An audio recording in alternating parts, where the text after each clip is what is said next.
The charity gala looked like a shrine to success. Marble floors, cold champagne, and powerful men congratulating each other under glittering lights.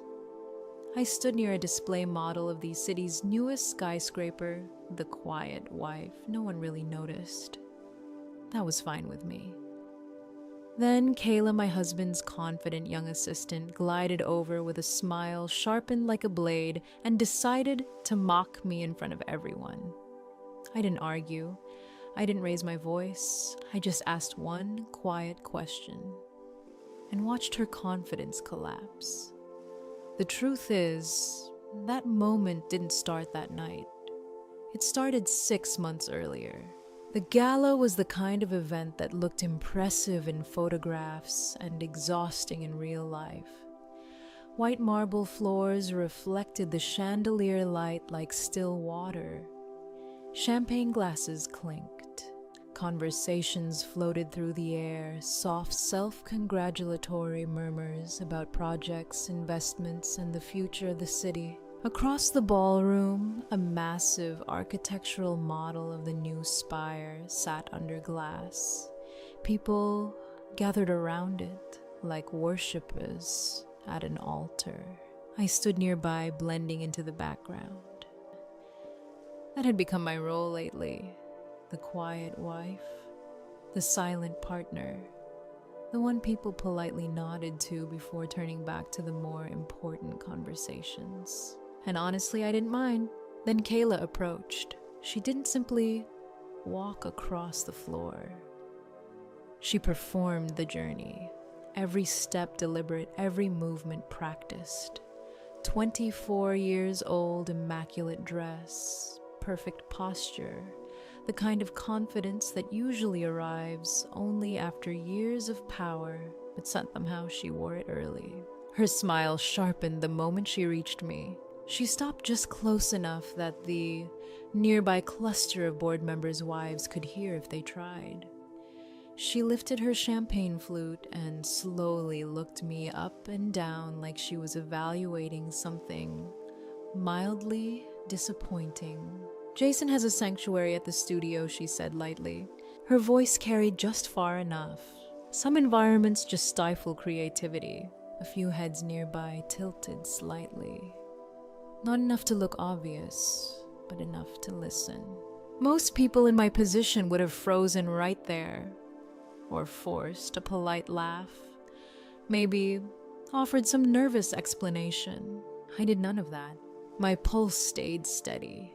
My grip on my sparkling water didn't change. Years of auditing corporate chaos had trained me well. When something volatile appears, you don't react emotionally. You analyze it. Kayla waited for the reaction she expected.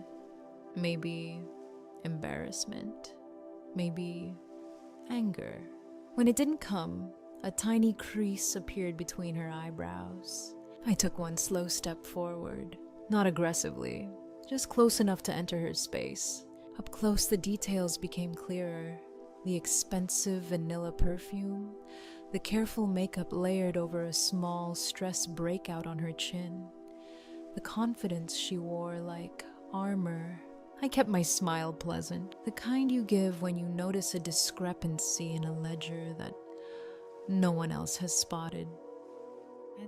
Then I leaned slightly toward her, lowering my voice so only she could hear me over the soft music and conversation.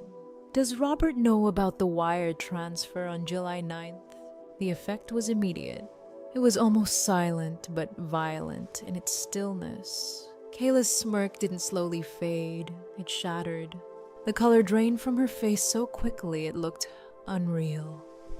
Her hand tightened around the stem of her champagne flute until her knuckles turned pale, the liquid inside sloshing dangerously near the rim. For a moment, she looked like someone who had just discovered the floor beneath her feet was a trapdoor. Her mouth opened. Nothing came out. The confidence, the performance, the easy cruelty, it was all gone. In its place was something rawer. Fear. I straightened, smoothing the front of my dress as if we'd just finished a perfectly ordinary conversation. "Enjoy the evening, Kayla," I said calmly. "The models this year are fascinating." Then I turned and walked away toward the architectural display. I didn't look back. I didn't need to. Somewhere behind me, I knew she was still standing there, trying to breathe normally again, while the quiet panic crept across her face. And the room, though no one fully understood what had just happened, felt different, like the air pressure had shifted.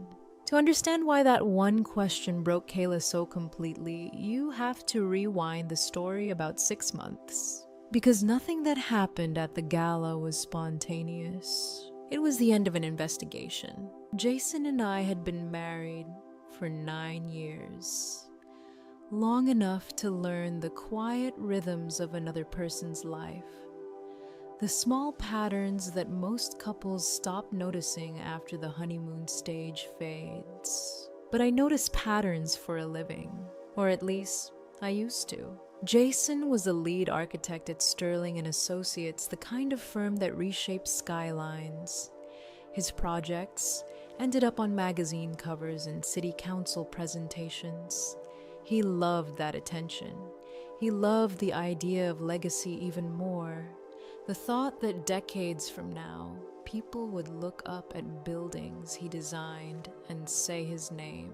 Ambition was never the problem. In fact, it was part of what I admired about him. Architecture is not a gentle profession.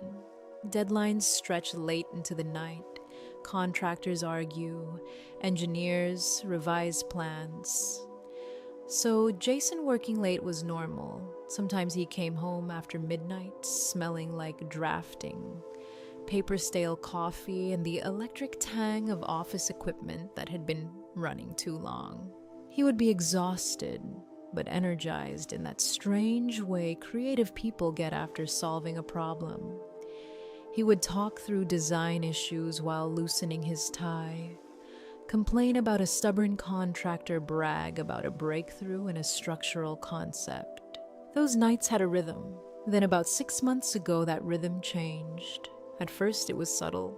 The late nights stayed, but the smell disappeared. No coffee, no paper dust, no stress sweat from 12-hour arguments over blueprints. Just nothing. Jason would walk through the door carrying a strange blank scent, like someone who had washed the entire day off their skin before coming home. And the first thing he would do every time was head straight for the shower, immediately, before saying much, before asking about my day. Just straight to the bathroom. That was the first variance. Then came the silence. Jason used to talk. Architects love talking about their projects the way chefs love describing recipes. But gradually the stories disappeared. When I asked how work was going, the answers became short, vague, busy, complicated, long day. Conversations that once lasted half an hour now ended in 10 seconds. I didn't confront him. I observed. People assume suspicion begins with jealousy. That wasn't the case here. Jealousy is emotional. Emotional reactions cloud judgment. Observation is different. It's quieter. And the more I watched, the more the small discrepancies added up. Jason started placing his phone face down on the nightstand at night. A small thing, but consistent. When messages arrived, he would glance at the screen quickly, then tilt it away from me. His schedule suddenly became private. Meetings that once appeared casually in conversation now existed behind vague explanations. And when he looked at me, something had shifted there too. Not anger, dismissal. The kind you give an outdated piece of furniture you haven't gotten around to replacing yet.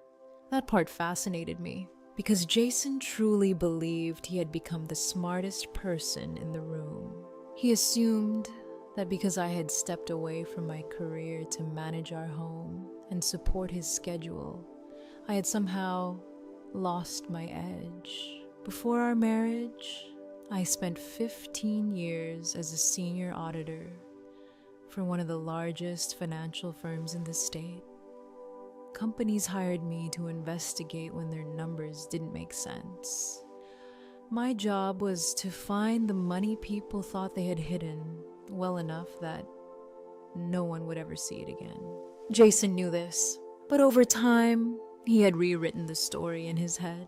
In his version, I was no longer the woman who dismantled fraudulent balance sheets for a living. I was just a housewife who checked the grocery budget and arranged dinner reservations.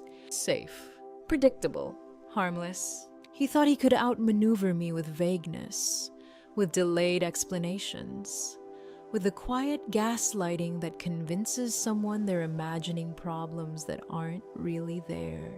And honestly, that belief became my greatest advantage, because the moment someone decides you're not a threat, they stop protecting themselves. They leave doors unlocked. They get sloppy. I never asked Jason if he was cheating. I never demanded to see his phone. I never raised my voice. Instead, I opened a new mental file. Audit. And once that file was open, I did what every good auditor does. When the numbers stopped making sense, I started watching. Once I opened that mental file audit, everything changed. Not on the surface. If you had walked through our house during those weeks, you would have seen the same quiet routines. Dinner in the fridge, laundry folded on the chair in our bedroom, the soft glow of the living room lamp at night while I sat on the couch with a book. But internally, the process had already started. When a company hires a forensic auditor, the first rule is simple. Never alert the subject that they are under investigation. The moment people know they're being watched, they become careful. Records disappear, passwords change, stories get rehearsed. But when someone believes they're safe, they relax. They leave the ledger open on the desk. Jason expected confrontation. You could see it in the way he walked through the door those first few nights.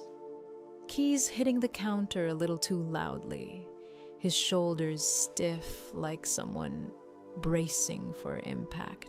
He was waiting for the scene, the accusations, the emotional interrogation, the desperate questions about where he'd been. He had defenses prepared. I could practically see them lined up behind his eyes. Long speeches about the pressure of the firm, the importance of deadlines, the burden of leadership. The kind of explanations designed to make a questioning spouse feel childish and unreasonable. But I never asked. The first night he came home close to 11, he stood in the kitchen doorway watching me from across the room. I was sitting on the couch, a book open in my lap. He waited. I turned a page. Finally, he cleared his throat. "You're still up." "Dinner's in the microwave," I said, without looking up. That was it. No accusation, no curiosity, no tension.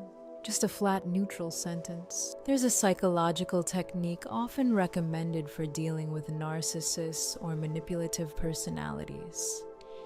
It's called the gray rock method. The idea is simple. You become as emotionally interesting as a gray rock on the ground. You offer nothing. No reaction, no drama, no energy to feed on. Most people use it as a way to survive difficult relationships. I used it as camouflage. Jason tried again a few days later. That evening, he walked in late, tossed his keys down, and glanced around the kitchen. "This place is kind of a mess," he said casually. It wasn't, but the comment hung there, clearly bait. I looked up from the dish towel in my hands and nodded once. "I'll take care of it." No defensiveness, no irritation, just compliance. He studied my face for a moment, almost disappointed. The reaction he wanted never came. Week by week, the tension drained out of him. Within 3 weeks, Jason stopped treating me like a potential obstacle. In his mind, I had accepted the situation, the quiet wife who stayed home, while the brilliant architect worked late into the night. I had become part of the house, like the refrigerator or the thermostat, useful but not threatening. And once he believed that story, he stopped being careful. His phone started appearing face up on the coffee table while he showered. Calls began happening in the kitchen instead of outside on the balcony. He didn't bother lowering his voice anymore, assuming I was too absorbed in whatever domestic task I was pretending to care about. That was how I first heard Kayla's name spoken casually in conversation. Not whispered, not hidden, just normal. They spoke in coded language sometimes, not obvious, but noticeable if you listened carefully. References to timeline's pressure and something they kept calling Project Omni. Jason talked about it constantly, but the way he talked about the project had changed too. Architects usually talk about design, how a building will look against the skyline, how light will hit the glass at sunset, how the structure will interact with the city around it. Jason didn't talk about any of that. Instead, his conversations were full of different words: mitigation, containment, timelines, pressure. One evening in November, he paced the living room with a glass of scotch in his hand. The drink was far too large for a Tuesday night. "They're pushing the timeline again," he muttered, mostly to himself. "Robert wants the ribbon cutting in July. He has no idea what the cost is." I kept my eyes on the knitting in my hands. I hate knitting, but it's excellent camouflage. "The cost of materials?" I asked quietly. Jason stopped pacing and looked at me like I had just missed the point entirely. "No, the cost of getting it done." He took a long drink. "The friction costs, the things you have to pay to make the red tape disappear." I nodded slowly, letting the silence stretch. "I'm sure it's complicated." He scoffed, the sound dripping with condescension. "You wouldn't understand, Heather. You think lines on paper just magically become buildings." Then he walked away, satisfied with his own brilliance. But one phrase lingered in my mind long after he left the room. Friction costs. In architecture, that might sound like a technical term, but in auditing, it's often a polite synonym for something else. Bribery? Jason believed he was building the skyline of the future. What he didn't realize was that while he was constructing his skyscraper, I was quietly building a case file. The moment that changed everything didn't arrive with shouting or broken glass. It arrived with silence. Our 9th anniversary fell on a Thursday. I had made a reservation at a restaurant called Le Dang months earlier. The kind of place where tables disappears half a year in advance and the host greets you like you're entering a private club. Jason liked places like that, places where people noticed him. I arrived a little early and sat at the table by the window. The lighting was low, warm. A candle flickered between the wine glasses. Outside, traffic drifted past in soft ribbons of red and white. At first, I wasn't worried. Architects run late, projects run later. I ordered sparkling water and watched the door. 7:30 passed, then 8. The waiter came by twice, politely asking if I wanted to order anything while I waited. I smiled and said I'd give it a few more minutes. At 8:30, my phone buzzed on the table. A text, not a call, not a voice message. Just a short line of gray text. "Emergency site visit, structural issue, don't wait up." I stared at the screen for a long moment. No apology, no explanation. Just instructions. I didn't reply. Instead, I asked the waiter for the bill, paid the cancellation fee for the unused reservation, and walked out into the cold night air. The drive home was quiet. I sat in the dark living room for a while. When I got back, the house completely still. The candle smell from the restaurant still clung faintly to my coat. Jason didn't come home until a little after 1 in the morning. The front door opened and he walked in, loosening his tie, looking more irritated than tired. When he saw the living room light on, he stopped for half a second. Then he sighed. "Don't start," he said, heading for the kitchen. I watched him pour himself a drink, like nothing unusual had happened. "It's our anniversary, Jason," I said. My voice was calm, almost clinical. He leaned against the counter and laughed. Not warmly, not kindly. A short, sharp bark of disbelief. "God, you're so small-minded sometimes." The words hung in the air between us. "I saved the project tonight," he continued, swirling the scotch in his glass. "Do you have any idea what's riding on this? Millions of dollars, thousands of jobs. I'm building the skyline of this city." He took a drink, shaking his head slightly. "And you're upset about a dinner reservation." I didn't interrupt. He looked at me with a mixture of exhaustion and superiority. "You have no concept of the complexity I deal with, Heather," he said. "You wouldn't understand the scale of it." That was the sentence. "You wouldn't understand." He finished his drink, turned off the kitchen light, and walked upstairs without another word. A few minutes later, I heard the bedroom door close. Then, silence. Jason slept well that night. The sleep of a man completely certain he was untouchable. I didn't sleep at all. Instead, I walked into the study and opened my laptop. The screen lit the room in a cold blue glow. Jason was wrong about one thing. I didn't understand the complexity of his project, but I understood numbers. And if Jason wanted to treat our marriage like a business arrangement, where I was the silent partner quietly managing the background, then it was time for the silent partner to audit the books. That night, the house was silent. Jason was upstairs asleep, the deep, even breathing of someone who believed the day had ended exactly the way he wanted. The hallway light was off. The kitchen clock ticked softly in the dark. I sat alone in the study, the glow of my laptop turning the room pale blue. I didn't start with his phone. I didn't look for messages, photos, or hidden email accounts. Affairs leave emotional trails, words, sentences, sentimental mistakes. But money leaves a cleaner story. So I logged into our joint investment accounts. Jason had always been careless with finances, not reckless, just arrogant. He assumed that because he earned most of the income, no one would question how it moved. In his mind, my involvement stopped somewhere around grocery budgets and utility bills. That assumption made things very easy. I pulled 12 months of transaction history and exported the data into a spreadsheet.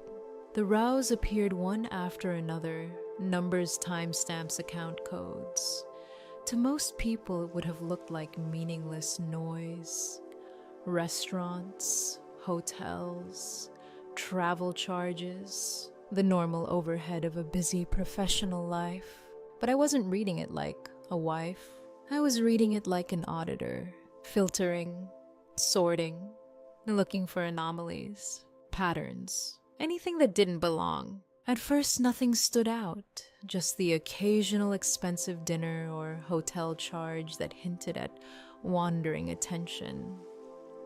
The kind of evidence that would confirm a typical affair.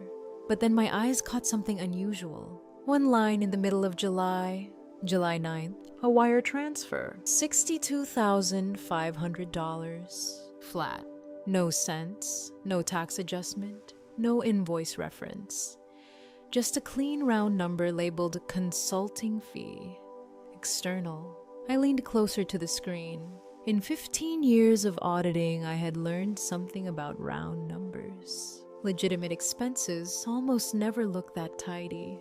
Real bills have sense. They have odd totals after tax, strange remainders after currency conversions. Perfectly even numbers usually mean one thing. Someone picked the number themselves. I clicked the transaction details and studied it for another moment. The money had come directly from our personal savings account. Not Jason's firm, not a business account. Our money, which raised a very specific question. Why would a lead architect pay a consultant $62,000 out of his own pocket? If it were legitimate consulting work, the firm would handle it. If it were personal, well, most personal payments don't travel through formal wire transfers with memo lines attached.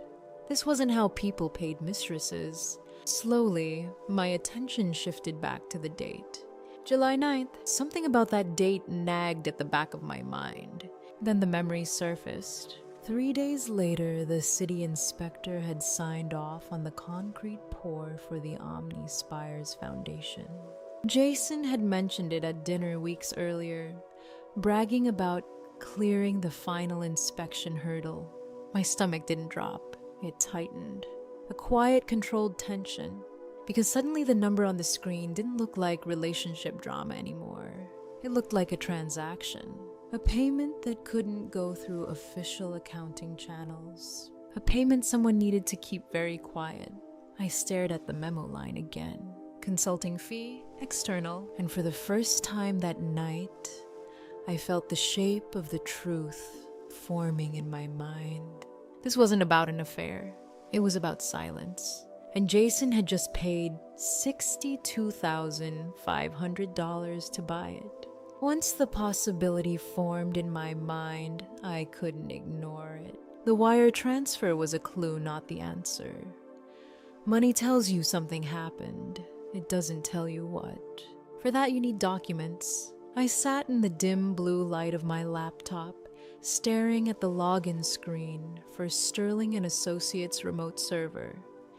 The firm stored all their project data there, drawings, reports, inspection records, contractor notes, gigabytes of information organized into neat corporate folders. Jason believed that world was completely separate from me, but Jason had always been predictable. People who think they're brilliant rarely bother improving their basic habits. They assume their intelligence alone protects them. So, when the password field blinked at me, I didn't hesitate. I typed Sterling Legacy 85. For a moment, the cursor spun. Then the screen shifted. Access granted. Jason had been using that password since the year he made Lead Architect. He thought it was sophisticated because it had capital letters and numbers. To him, that was security.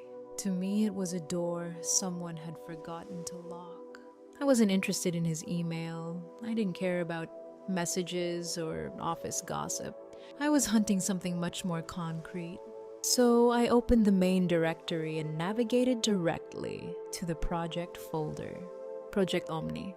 The file structure expanded across the screen like a digital city. Subfolders nested inside other folders. CAD models, zoning documentation, environmental assessments, contractor bids. Thousands of files. To someone without experience, it would have been overwhelming. But this was familiar territory. Corporate data always looks intimidating until you learn how to filter the noise. The key was the date. I pulled up the timestamp for the wire transfer again. July 9th, 2:15 p.m. Then I opened the server activity logs and searched for Jason's user ID around that exact time window. Within seconds, the pattern appeared. While the money was leaving our account, Jason's login was active inside a subdirectory called External Consultants, Safety Compliance. I clicked the folder. It opened instantly and showed nothing. 0 files, completely empty. At first glance, it looked ordinary. Empty folders exist everywhere in large corporate systems. But the detail that mattered wasn't the emptiness. It was the timestamp. Last modified July 9th, 2:45 p.m., 30 minutes after the wire transfer. Jason had moved the money and then erased the folder. He probably thought that was the end of it. Delete, empty trash, problem solved. For a moment, I actually smiled. It was almost adorable. Jason was a visionary architect, but when it came to digital systems, he treated a corporate cloud server like his home desktop. He forgot something important. Enterprise servers don't work like personal computers. They have redundancy, automatic backups, shadow copies created every hour to prevent data loss during crashes. Files that disappear from the main directory don't truly vanish. They just move into deeper layers of storage. If you know where to look, you can peel those layers back. I opened the command terminal and navigated into the hidden backup directories, the quiet digital basement where older file versions lived. Line after line of timestamps scrolled past. Then I found it. A snapshot taken July 9th, 1 o'clock p.m., 1 hour before the deletion. Inside that snapshot sat the ghost of the folder Jason had erased. My finger hovered over the trackpad for a second before opening it. The house was completely silent around me. Upstairs, Jason was asleep, breathing slowly, dreaming about speeches and ribbon-cutting ceremonies. Downstairs, I was about to open the thing he had paid $62,000 to bury. Inside the recovered folder, there was only one file. PDF, Omni Tower, Core Sample Analysis, Final Report. I downloaded it. The file opened instantly. The document wasn't dramatic. No red warning signs, no flashing alerts. Just rows of technical data. Compression ratios, aggregate density, tensile strength measurements. Numbers arranged neatly in a grid. I scanned the columns slowly. You don't need an engineering degree to read a pass-fail chart. Sector 4, North Foundation fail. Sector 4, East Foundation fail. Concrete density 18% below code requirements. For a moment, the room felt very small, because those numbers meant something terrifyingly simple. The concrete in part of the foundation was too weak.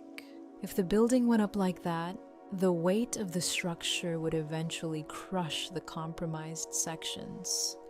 Maybe not immediately, maybe not even for years. But when it failed, it wouldn't be a crack. It would be a collapse. Thousands of people were supposed to work in that tower someday. I scrolled to the bottom of the report. The original inspection signature sat neatly on the final page. Inspector Davis. Below it was the official stamp. Failed. Then I noticed something else attached to the file. A second document. Dated July 10th, one day after the wire transfer. This version looked almost identical. Same formatting, same charts. But the numbers had been altered. The failed stamps were gone. In their place sat a bright official label. Approved. And next to that approval, Jason's digital authorization. My chest went cold as I opened the metadata panel. The revised file hadn't been processed by an inspector. It had been uploaded and logged through an internal administrative account. The user initials attached to the revision were simple. Kayla, the confident assistant who had mocked me at the gala. The woman who thought she was stealing my husband. She wasn't just his mistress. She was his accomplice. Together, they had erased a failed safety report, forged a new approval, and pushed forward a project that could eventually kill thousands of people. And suddenly, the $62,000 payment made perfect sense. It wasn't about love. It wasn't about sex. It was about silence. For a long time, I just stared at the screen. The numbers didn't change. The report didn't suddenly correct itself. The columns of data sat there quietly indifferent to what they meant. Sector 4, North Foundation fail.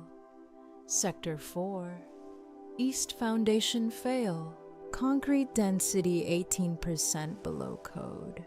The revised report, with the neat, confident approved stamp, felt almost obscene beside it. And next to that approval was Jason's digital signature. Not hidden, not accidental. Authorized. The realization didn't hit like an explosion. There was no dramatic moment where I gasped or slammed the laptop shut. It was colder than that, much colder. Because in that quiet room, something became very clear to me. Jason hadn't just covered up a mistake. He had chosen it. He had paid for silence, falsified the report, and moved forward with a project that could someday put thousands of people inside a building whose foundation had already failed. Also, he wouldn't miss a deadline. Also, the ribbon-cutting ceremony could happen on schedule. I leaned back slowly in the chair, the glow of the laptop reflecting in the window beside me. In the glass, I could see my own face, looking back, calm, almost detached. Upstairs, Jason shifted in his sleep. For a moment, I just listened to it. The quiet rhythm of someone breathing easily, peacefully. The same man whose hand I had held at our wedding. The same man who had once spent an entire summer building the deck in our backyard because he said he wanted something in our home that would last. That man, the one with integrity, the one who cared about the things he built, was gone. Not physically, but morally. The Jason I loved had disappeared somewhere in the months leading up to that report. Quietly, without ceremony, without a funeral. In his place was someone else entirely. Someone who could sign off on a lie that might one day bury people under thousands of tons of steel and glass. I felt grief then. Not the loud kind, not the kind people cry over. It was quieter, heavier. The grief of realizing the future you thought you had invested in was already bankrupt. I closed the report and sat there for another minute, letting that truth settle. Then I reached into the desk drawer and pulled out an external drive. Years of auditing had taught me something important. Evidence only matters if you control it. I downloaded the file, then the revised version, then the server logs connecting the edits and timestamps. Every document that tied the story together. The transfer took less than a minute. When it finished, I copied the files onto the USB drive and slipped it into my hand. Small, unremarkable. Yet in that moment, it held the weight of Jason's entire career. I emailed a second encrypted copy to a secure account I hadn't used since my auditing days. Redundancy matters when the stakes are high. Only then did I close the laptop. The house felt different as I walked upstairs. Quieter, clearer. Jason was still asleep when I reached the bedroom doorway. One arm thrown across the pillow, breathing slow and even. For the first time in 6 months, I didn't feel small standing there. I didn't feel invisible. Instead, I felt something else entirely. Power. Tomorrow night was the charity gala. Jason would stand on a stage and talk about the future of the city. And tomorrow night, I would be standing in the room, holding the past in my purse. The music from the ballroom drifted faintly down the corridor, softened by thick carpet and polished marble walls. Laughter and clinking glasses echoed from behind the closed doors of the gala, but the hallway itself felt strangely still, like the quiet center of a storm. Heather stepped into that silence with steady, unhurried steps. Jason and Kayla were already there. They had followed her after the earlier exchange on the ballroom floor, where Heather's calm smile had unsettled them both.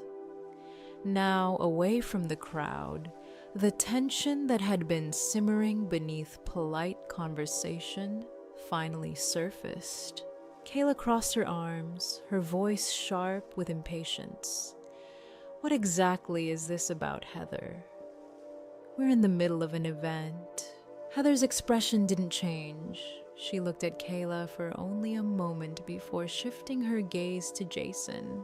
Jason tried to maintain the same polished composure he used with donors and reporters, but something uneasy flickered behind his eyes. "Heather," he said quietly, "this isn't the place." "No," she agreed softly, "but it is the moment."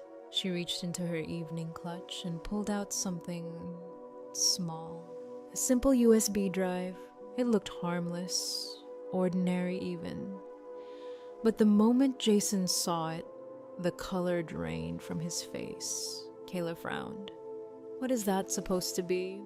Heather held the drive between her fingers, letting the hallway light catch the metal edge. "This," she said calmly, "is a copy." Jason's breath caught. A copy of what Kayla demanded. Heather turned toward her fully, now her voice still gentle but unmistakably firm. Financial records from the foundation, altered invoices, private emails, transfer logs. She paused.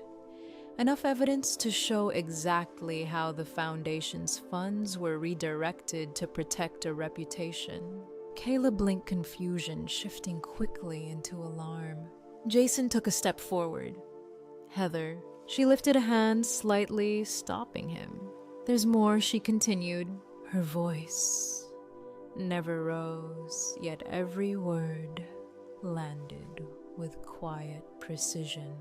"Another copy of this drive is scheduled to be sent to the authorities tomorrow morning. Automatically." Kayla's eyes widened. "You're bluffing?" Heather simply tilted her head. "If I were bluffing," she asked calmly, "would Jason look like that right now?" Kayla glanced toward him. Jason wasn't speaking anymore. His jaw had tightened, his shoulders stiff. The confidence he carried through boardrooms and press conferences had vanished, because he knew. He knew exactly what was on that drive. "Heather," he said slowly, "we can talk about this. That's what we're doing." For a moment, the three of them stood in silence, while the distant music swelled behind the ballroom doors. Kayla suddenly shook her head. "This is insane," she snapped. "You're trying to blackmail us." Heather didn't react. "No," she said quietly. "I'm setting terms." Jason closed his eyes briefly, already understanding where this was going. Heather continued. "Kayla resigns from the foundation. Immediately." Kayla stared at her. "You don't get to decide that." Heather's voice remained even. "You're right. I don't." She lifted the USB drive slightly. "But the investigation will." Kayla's composure cracked. "You can't do this," she said, her voice rising. "Do you have any idea what this would do to all of us?" Heather met her gaze without anger. "Yes," she said. "I do." She turned back to Jason. "The second condition is yours." Jason didn't ask what it was. He already suspected. "You repair the foundation," Heather said. "Every dollar that was redirected, every project that was delayed, you fund it yourself." Jason exhaled slowly. "That's millions." "Yes, and if I don't?" Heather slipped the USB drive back into her clutch. "Then tomorrow morning becomes very interesting." Kayla looked between them, panic rising quickly now. "You're both crazy," she muttered. "I'm not staying for this." Without another word, she turned and hurried down the hallway, her heels striking sharply against the marble as she disappeared toward the lobby. The corridor fell silent again. Jason remained where he stood. For the first time that night, he looked smaller, not physically, but in certainty. "Did you ever plan to leave me?" he asked quietly. Heather considered the question. Then she answered honestly. "Number." Jason looked up confused. "I didn't want revenge," she continued. I wanted accountability. The music from the ballroom drifted closer as the doors opened somewhere in the distance. Jason rubbed his face slowly. "You've trapped me." Heather didn't deny it. Instead, she spoke with quiet finality. "No, Jason." She met his eyes. "You trapped yourself." For a long moment, neither of them moved. And in that still hallway, far from the applause and champagne, Jason finally understood the truth. Every move he had made to protect his reputation had led him here. And now there was no way out. Heather didn't divorce Jason. In the end, she chose something colder, quieter.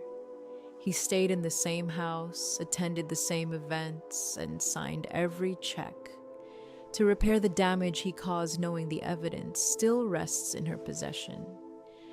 At any moment, the truth could become public. That knowledge became his prison. Sometimes silence carries more power than revenge ever could. What would you have done? Expose everything, or keep the same quiet control?